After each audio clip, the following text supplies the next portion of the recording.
Welcome to UPress Play, a sports show with the sports reporters of the University Press. I'm your host, Maddox Greenberg, former sports editor and current sports writer for the University Press. And with me is Morgan Larkins, UP sports writer. How's it going, Morgan? It's going good. A nice weekend of sports. Yeah. We won't talk about it much here, but MLB also is full swing for the playoffs. Yeah. So that's fun to watch. But yeah, no, FAU as well. Been a lot of good sports moments, and the football team won. So. Yeah. That was we jump into right now. FAU on the road in their first road conference game of the season defeated Rice 27-21. Looking at the individual stats for the Owls, again, the box score, Bell came for the first time this season, didn't throw over 300 yards. He went 23 for 33 for 290 yards, 3 touchdowns, 1 interception, 1 sack. Still a very great game, much better than Chase Jenkins. Rice's quarterback, 12 for 17, 137 yards, 1 touchdown, 1 sack. The Owls in the first quarter led 14-7, then 17-7 at half. Then Rice kind of got it up to 17-14 before FAU made it 24-14. And then in the last quarter, Rice scored a touchdown. FAU scored a field goal, and the Owls won by 6. Rice was coming into this game as having a winning record, 3-2. They're now 3-3. Owls are still below 500, but they were 2 games below 500 after that devastating loss to Memphis in their conference opener at home. But now they got the win on the road, so now 1-1 in the conference. Already doing better than they did last season, because last season, their first ever conference win against Tulsa, that was like the second to last game of the season. So it's great to see FAU in the second game of their conference play already getting a win against Rice. And a couple of other opponents are pretty favorable for them, which we'll kind of discuss a little bit later. But looking at this now, what worked well for FAU for them to win? Well, the passing. Yeah. That's the obvious thing to talk about here. Veldkamp played really well 2 nights ago. Played really well the last game. I feel like there was a lot of focus. Like he found his guys and he stuck with them. Right, Ethan Messer, of course. Assad Wasim had a really good game, and then of course Michael Kirch kind of broke out this game too as well. And I did like that they tried to run the ball. They ran at 20 attempts with Xavier Terrell, but it didn't really work as well as the passing did. And the big plays, like Michael Kirch up the seam, Assad Wasim had that big catch and then ran it for about 40 yards or so, and then up down the sideline, and then of course that in the bucket pass right to Wasim for the touchdown. I don't know, it was a really good overall game for the offensively, for the offense passing wise. And although I was a little bit worried, because remember last week when we previewed this game, I was talking about how I was worried about the run. If we can't stop the run, if FAU can't stop the run, then FAU is probably going to have a really rough time. I got worried after that Quentin Jackson 68-yard touchdown off that first rush they had. But overall, FAU had did a pretty good job defensively. That sack was a really big sack where Brantley picked him up and body slammed him. So basically after that first touchdown that Rice had, they did a pretty good job defensively stopping, limiting their offense. I think also for FAU. They went 2 for 2 on 4th down conversions, while Rice had 1 attempt on 4th down. They were over 1. They weren't that strong in the 3rd down conversion, 8 for 14. Actually, a little bit better statistic-wise than Rice. Actually, pretty much the same with Rice, because Rice was 10 for 16. So both of them missed 6 attempts. But FAU really didn't go on that many attempts more than Rice did. But FAU, again, their passing game was great, but also one of the key things I see on here is, and this is what we talked about last week as well, which is they have to work better defensively, particularly for the run game heading into this game, but also penalty-wise, try not to get penalized as much. The past couple of games, were double digits in penalties, and for this game, they still led in the game in penalties, but they only had 6 for 55 yards, while Rice have 4 for 54 yards. So FAU still, again, game penalized. Pretty much every game you're gonna have drop penalties. Kind of the face of it, just how many times are you and how bad is it going to be?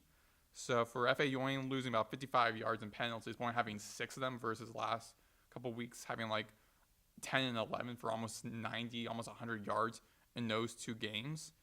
It was really great. It was the pinpoint for FAU to win this game. But again, as you were saying, passing wise, Velkamp, again, over 300 for the first time this season, but still very great. 290. He was 10 290 away. Wasn't bad. 290. Yeah. Still one of the top passers in the nation. I see Jamari Sands is kind of back at it. I heard that he was kind of rumored to like maybe have some playing time or whatnot because he was sidelined around the third quarter of the Memphis game. So seeing him starting to come back, but running wasn't that deep, and the running back room really isn't that deep for FAU, I would say. Yeah. But like Terrell, 20 attempts for 69 yards, averaging about 3.5 yards per carry. Shields done with about 20 yards, 19. Yeah.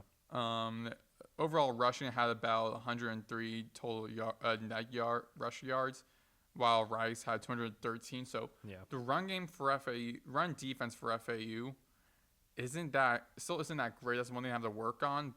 But they definitely couldn't stop Quentin Jackson because he went 19 for 132 yards and 1 touchdown.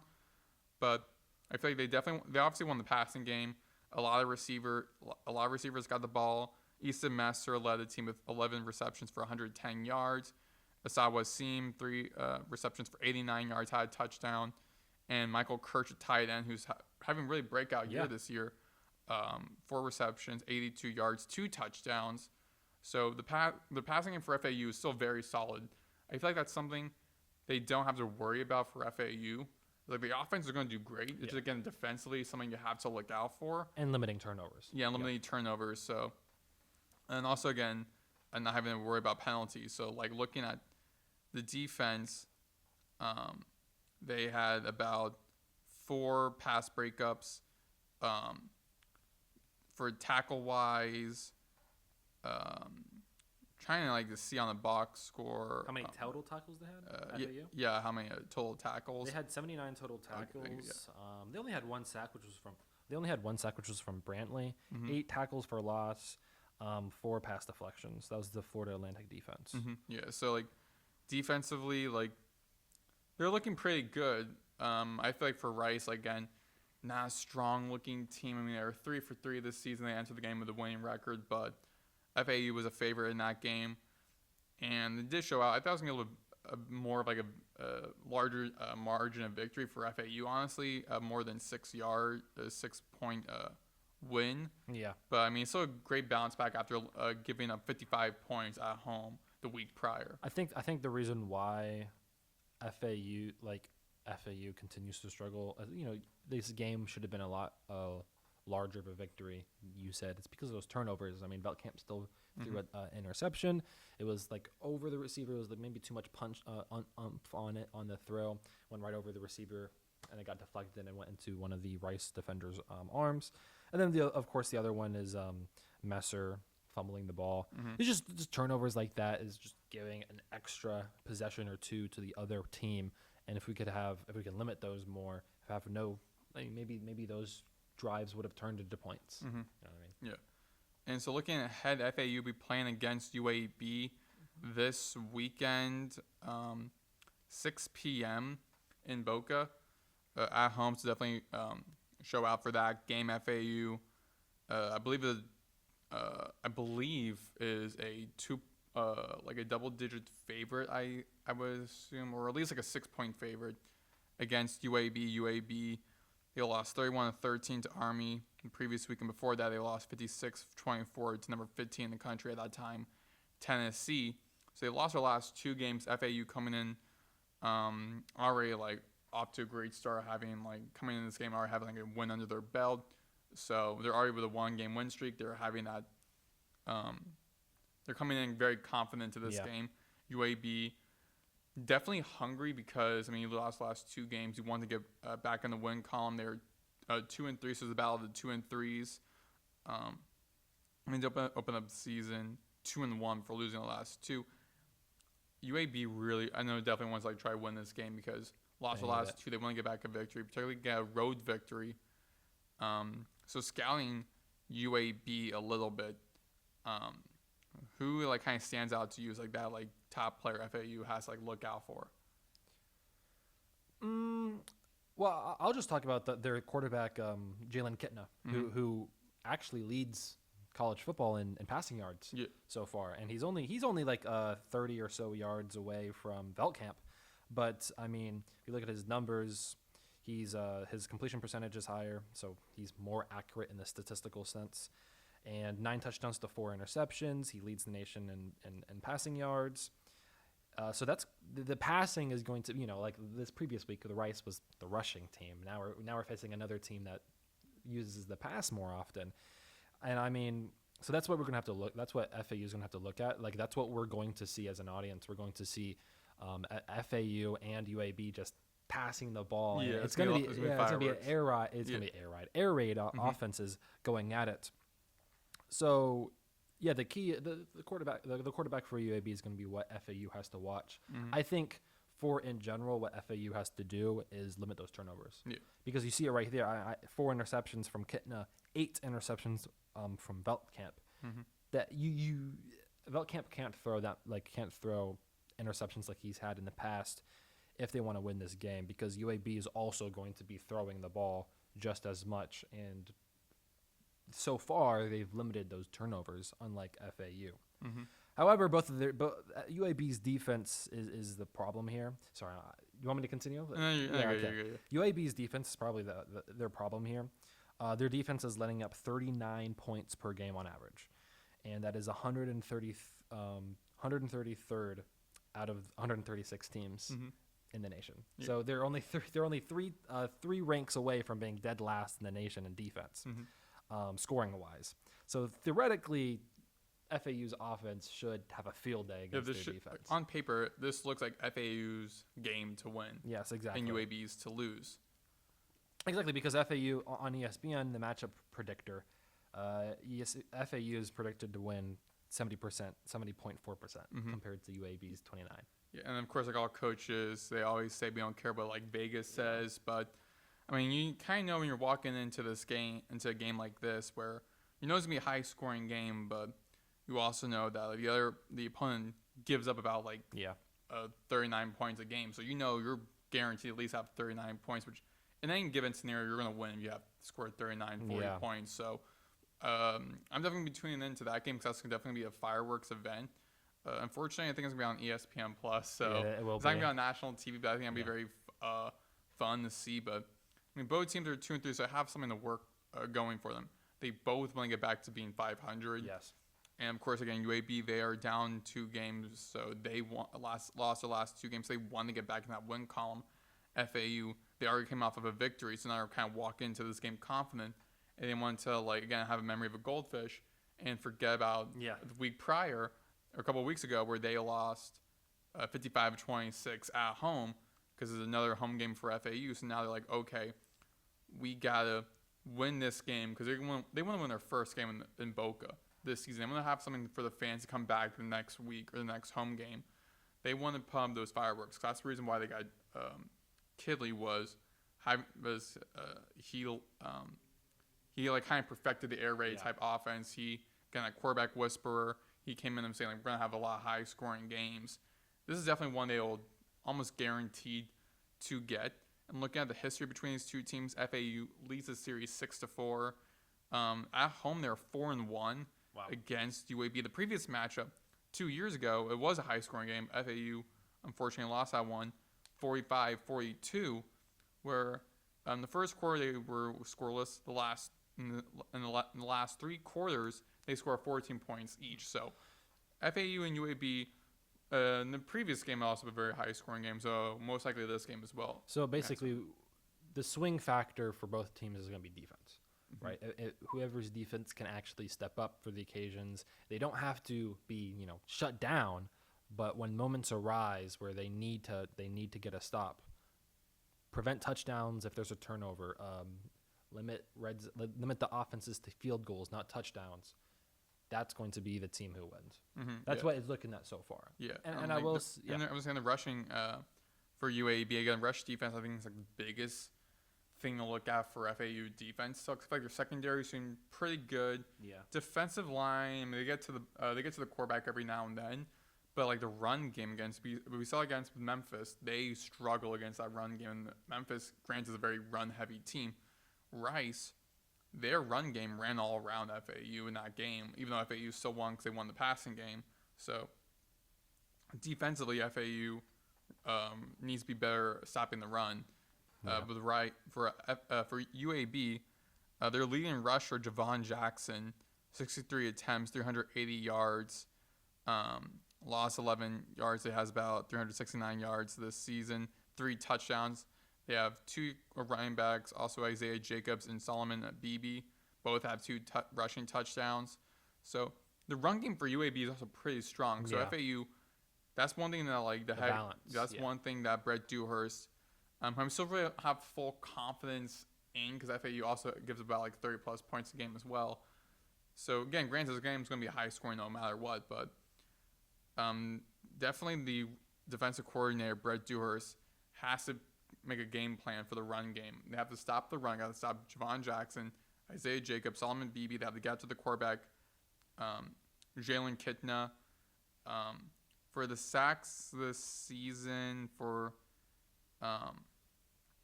UAB, I don't necessarily see how many sacks they have given up. But yeah, just try to get up to the quarterback still. Stop the run game, and just trust your secondary in isolating defense. I mean, Therese Reed's a great defensive back for FAU. Wendell Fillard, he's great in the secondary. So they have a lot of great factors and key guys in that secondary and that linebacker position. So they need to just focus more on stopping the run and less so on passing wise, because again, there are going to be fireworks happening no matter what. But for FAU defense, passing wise, I don't worry too much because of the run game that might be detrimental. Because that's what happened in that Memphis game, and they remember that game a couple weeks ago. So FAU definitely. I mean, both teams have a chip on their shoulder heading into this game. I think for FAU a little bit more because they're at home, and they just don't want to give up about 50 points again at home and not won the game this season.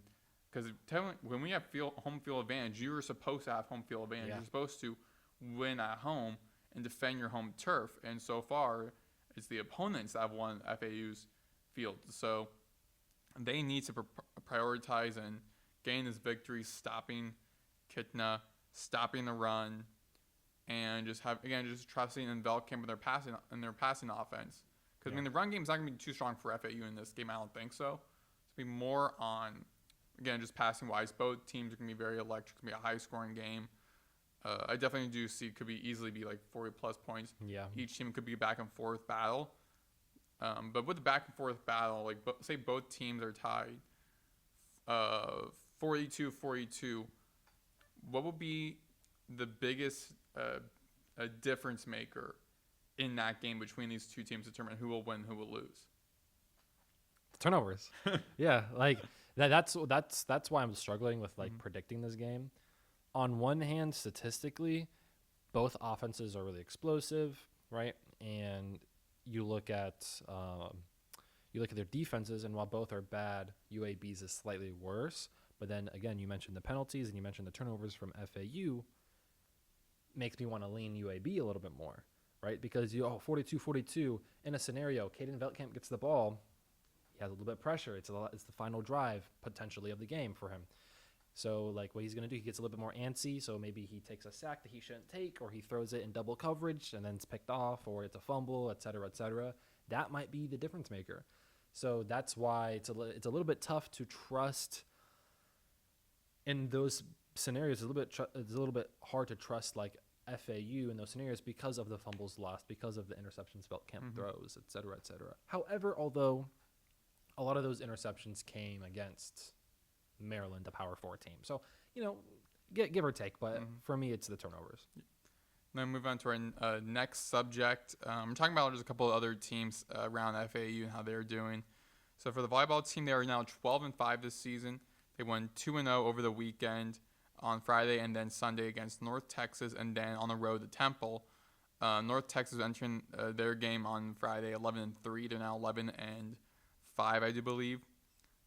So FAU won that game in 4 sets, which I thought was pretty surprising because how good North Texas is this season. But FAU showed dominance in that game. And then Temple entered their game Saturday, 11-6. Before that game, they lost their last 3 games now, as FAU won that game in the clean sweep. So now they're playing against Charlotte this season. The Owls are 19-7 against the 49ers. Looking at the conference schedule right now for volleyball, FAU is 4th in the conference with a 3-1 record, tied with 5 other teams, one of them being Charlotte, who's right now 3rd in the conference with a 3-1 record. Rice 12-4, FAU is 12-5. It's going to be definitely an interesting game to look at. Both teams are pretty even out. FAU lost their last 4 games against Charlotte, so at home this Friday against Charlotte, FAU again has a chip on their shoulder, and heading into this game, they want to get a victory, get back in the win column in this series. So there's that. And finally, men's soccer, they are 7-2 this season. They're on a 3-game win streak. Have won their last 3 games. And looking at per ESPN, the men's college soccer rankings, FAU's outside looking in, along with a couple other teams, including SMU, Clemson, and North Carolina. So they'll be playing against FGCU, who the Owls, this will be this Wednesday, who the Owls are 8-6-2 against.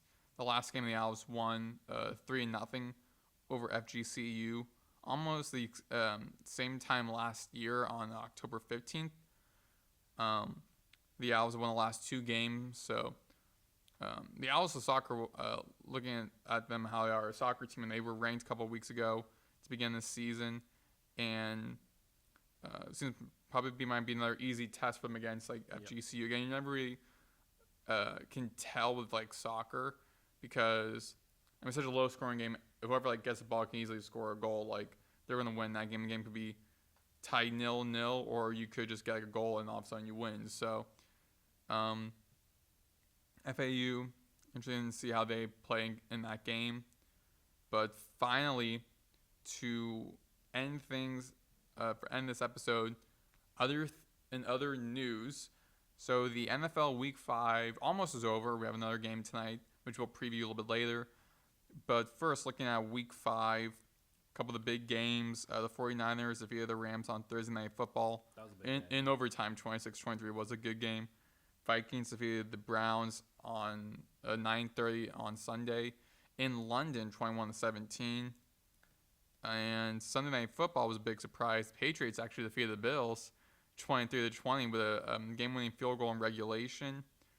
So looking at the Sunday games, and I guess also the Thursday game as well, what game, Morgan, to you stood out? Honestly, there's so many different games I could choose. I want to start with the Patriots-Bills game. Mm-hmm. I know it is a divisional matchup. However, like Drake May's looking good. Stephon Diggs finally looked like he had like almost 140. He looks like he's back. Yeah. You know, and it is a little bit of a revenge game for Stephon Diggs because he's facing his old team, the Buffalo Bills. And I don't know. There's something about this game that as I was watching, I was like, wow, Drake May like finally kind of starts looking like he's becoming like putting himself in conversations, or not conversations, putting himself like, hey, like I'm here, I'm now an NFL quarterback, I'm proving he's a franchise-worthy quarterback. Yes, exactly, right. And they didn't, the Patriots didn't have that before with Mac Jones, although he looked really good in the Thursday Night Football win. I mean, we've seen that in this the past couple of seasons where like a guy was great in college, gets drafted high, doesn't do well with his team, gets moved around a lot, and then finds like landing ground. Like one good example of that was a game that I definitely saw that entire game because I just felt like the game was so beautiful. Buccaneers, Seahawks. Yes. Because you got Jim Nantz calling that. You got high scoring, close, back and forth game, and 2 teams wearing 2 of some of the most beautiful jerseys in the NFL. And Baker Mayfield and Sam Darnold both were quarterbacks at one point for Carolina. Then they got shipped around. Mayfield went to the Rams, and then went to the Buccaneers. Darnold went to the Vikings, is now with the Seahawks. So they jumped around a lot, and now they found now they kind of found stable ground to work with. And we saw how Darnold looked with the Vikings last season. And that was a really great season. I kind of was disappointed that it ended in the wild card round, because I feel like it should have ended they should have gotten at least to the conference championship, but made it a lot more satisfying.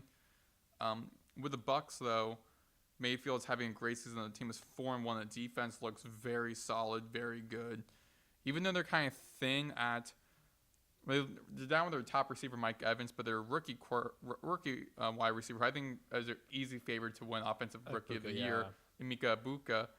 I think it was 5 or 6 receptions for almost 150 yards. So I have it right here. 7 receptions, 163 yards, and 1 touchdown. Yeah, he's really broken out. And it's funny because everyone overlooked him for the other receivers in that draft class. And it's remember, Emeka Egbuka, very productive in Ohio State, from Ohio State. So wide receiver university. And he has the highlights. He has the film. I guess they just like the potential of it. Was it the Marvin Harrison class, right? No, Marvin Harrison was the class before. The class before, yeah. He's in his second year.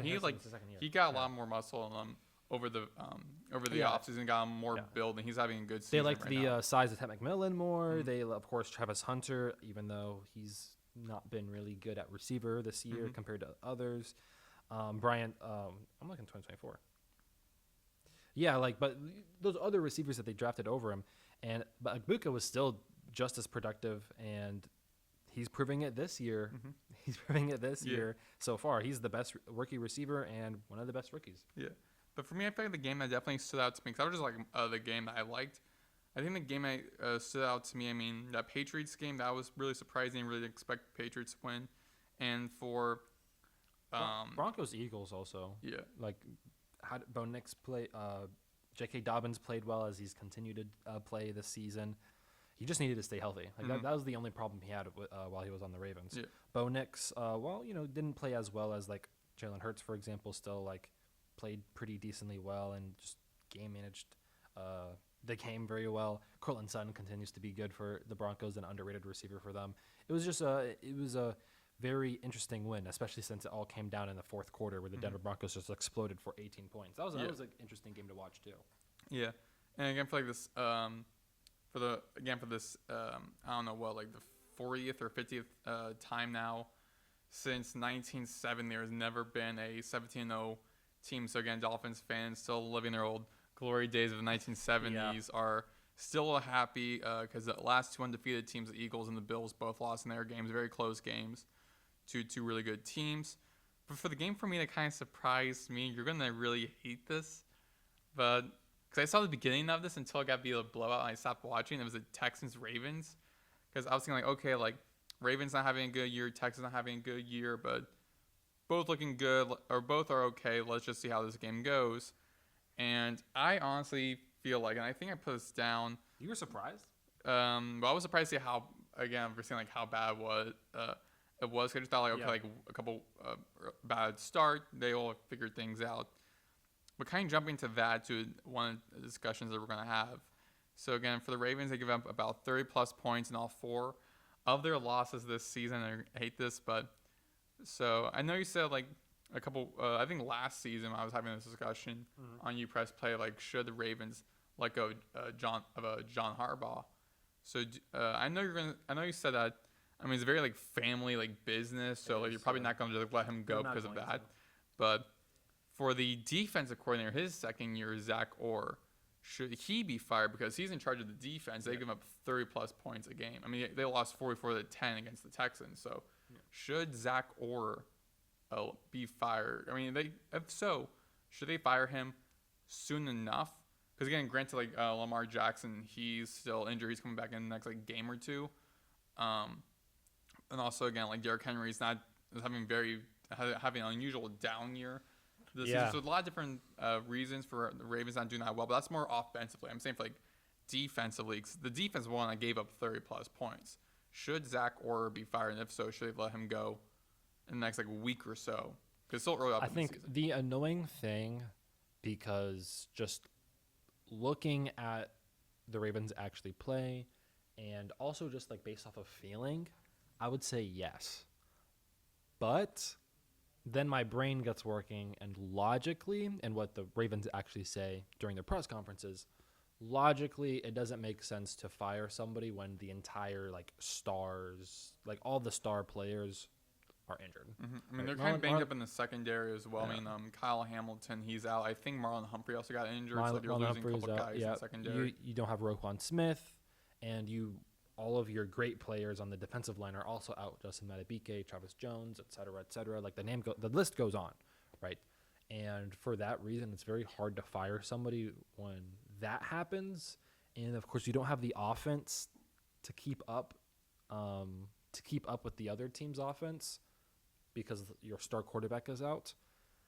I think that you can't fire anybody until we see what happens after the bye week. Yeah, and the bye week is on week 7. Week 7. It's very close, which is good. Mm-hmm. Yeah. Because now everyone can get healthy, and because everyone's timetable is everyone probably should be back after the bye week. That's what the timetable is for most players. Yeah, I think for Lamar, he kind of got banged up. I believe in the ankle or something, but nothing hamstring. So nothing really too serious. So he should be back in the next week or so. So definitely during the bye week, after the bye week, he should be healthy. Hopefully the rest of the Ravens look healthy because, weirdly enough, I think they're still favored to win the North. I believe because I was watching I don't think they are anymore. I think the Steelers have. Yeah, because I was watching SVP the other day, and they had on the back of the screen the AFC North had Ravens minus 110, Steelers plus 130 to win the AFC North. I was thinking the Ravens are 1-4. I mean,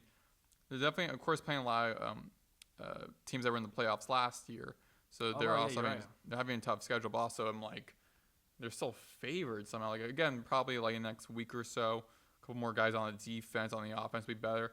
Still, one of the core problems they have to try and solve is with Derrick Henry and figuring out why is he just fumbling the ball so much. And I mean, he had in the beginning of the game 6 rushes for 8 yards, very unconventional. If he gets 6 rushes, he's going for almost 100 yards already. So he is having a down year. I think it's also showcasing actually how bad the offense is without Lamar Jackson. Mm-hmm. The offensive line is not good. Yeah, they're just not. And there's also injuries to the offensive line. Ronnie Stanley didn't play, for example, this week. And the only players that have looked actually good is Ronnie Stanley and Tyler Linderbaum. Everyone else has not looked good. Of course, Rosengarten is still a young player, and he looked good last year. And he's looked better.